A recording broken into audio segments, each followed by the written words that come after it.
Et chaque fois que nous nous voyons dans ce rendez-vous, donc 100% Health Tech, le live de France Biotech, vient nécessairement un moment, et on l'a déjà abordé évidemment en début d'émission, notamment avec nos amis partenaires de ce panorama comme BPI France notamment ou Euronext par exemple.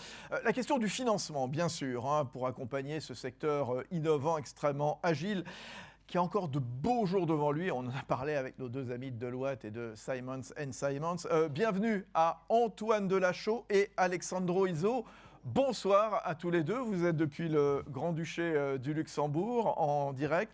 Antoine Delachaux qui est Investment Officer à la BEI, la Banque Européenne d'Investissement, et puis Alessandro Izzo qui est directeur du département Equity and Growth Finance. Tiens, un constat peut-être tout d'abord pour démarrer avec l'un ou l'autre, Alessandro ou Antoine. Hein. Les soins de santé qui jouent un rôle important dans l'économie de l'Union européenne. Il génère 10% de son PIB et emploie à peu près 8% de la population active. C'est un secteur formidable, fondamental.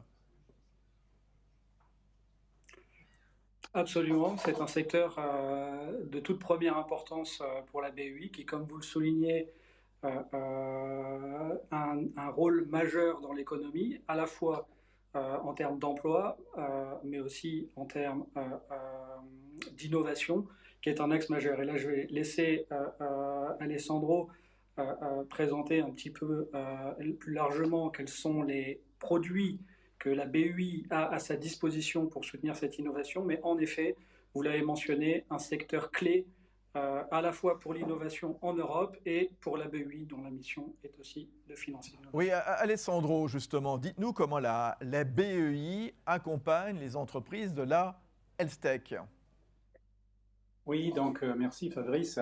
Comme tu l'as dit, la BEI est la Banque de l'Union européenne. Donc, elle est détenue par les États membres et a vocation à financer les projets européens en ligne avec les priorités de la Commission européenne, entre lesquelles, clairement, le soutien à l'innovation et la protection de la santé. Donc, de par leur contribution à l'innovation, leur impact potentiel sur la santé des Européens et contribution à l'économie, les sociétés Health Tech sont particulièrement importantes pour la BEI. Et la BEI a développé, désigné plusieurs instruments disponibles pour les soutenir. Plus récemment, depuis 2020, la BEI participe comme un conseil d'investissement dans les plus grands programmes de financement de l'innovation de l'Union européenne, le European Innovation Council, et plus en particulier au programme Accelerator, qui c'est en effet un système de blended call, donc de contribution de grants et de capital risque, pour les startups innovantes dans lesquelles les Health Tech sont la majorité. Là, quelques statistiques pour l'Union européenne. Depuis la phase pilote et jusqu'à aujourd'hui, il y a eu presque 180 investissements dans l'Health Tech européenne pour un total cumulé plus ou moins de 700 millions d'euros. Sur la France, on peut dire un très bon succès. C'est plus que 28, 29 je crois. On a presque signé une autre récemment, Health Tech française, qui sont arrivés à un total cumulé de presque 150 millions. Et on parle seulement de la partie investissement equity, sans mentionner la partie grant. Après, un autre programme très important au sein de la BEI sur les fonds propres, c'est le programme Venture Debt, qui c'est un produit très bien connu dans le marché venture capital, hybride entre capital de risque et de la dette. Là, les statistiques sont Health Tech soutenues par la BEI, plus ou moins pour un montant de 2,5 milliards depuis la phase initiale en 2016. Alors, dites-nous quand même, quelles sont les modalités, quelque part, d'intervention de la BEI? Quels sont les projets admissible à un financement de la BEI? Parce que ça, c'est intéressant, parce que tous ceux qui vous regardent ce soir, se disent, est-ce que j'y ai droit?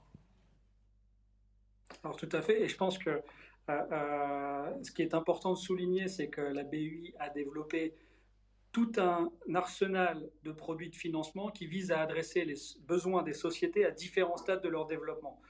Le programme EIC, European Innovation Council, va avoir vocation à financer des sociétés assez tôt dans leur développement en contribuant à des rounds de financement en fonds propres qui seront menés par des investisseurs privés auxquels l'EIC conseillé par la BEI va se joindre.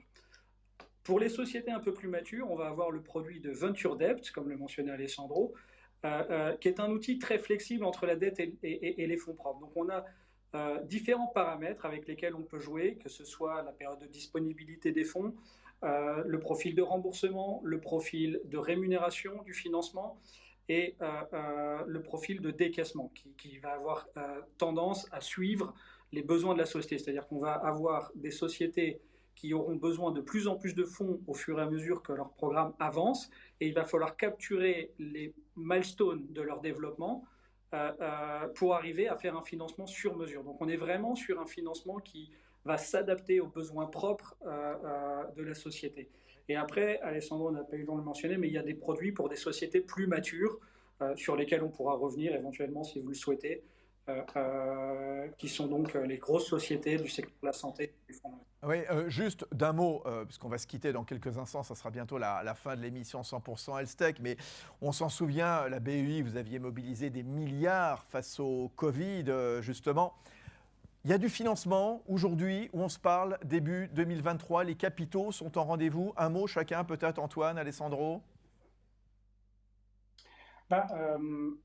Déjà, pour la contribution à ce qui était la réaction sur le Covid, la banque a fait levier sur 3 instruments principalement. La partenariat avec la Commission sur l'Infectious Disease Finance Facility, qui est maintenant à développer dans la nouvelle programmation, dans une des enveloppes verticaux de InvestEU, on fait clairement pour cibler les sociétés qui sont impliquées dans la biotech et health tech.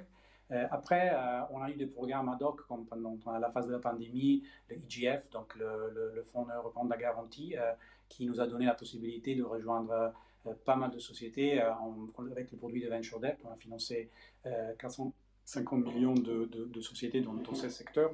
Et en général, il faut aussi se souvenir du fait que la BEI participe avec toute la force de frappe du balance sheet au financement du secteur healthcare en général, donc même avec les infrastructures de la santé en général et indirectement toutes les sociétés qui peuvent être impactées par des situations, des réactions à des crises sanitaires. Donc pendant la pandémie, par exemple, on a eu même des programmes de comptes garantis des PME impactées par la crise de santé. Bien sûr. Merci en tout cas. Merci à tous les deux d'être intervenus depuis le Grand-Duché du Luxembourg, depuis le siège de la Banque européenne d'investissement. Voilà, BEI mobilisée donc aux côtés des industriels de la Health Tech. Merci Antoine Delachaux, Investment Officer à la BEI.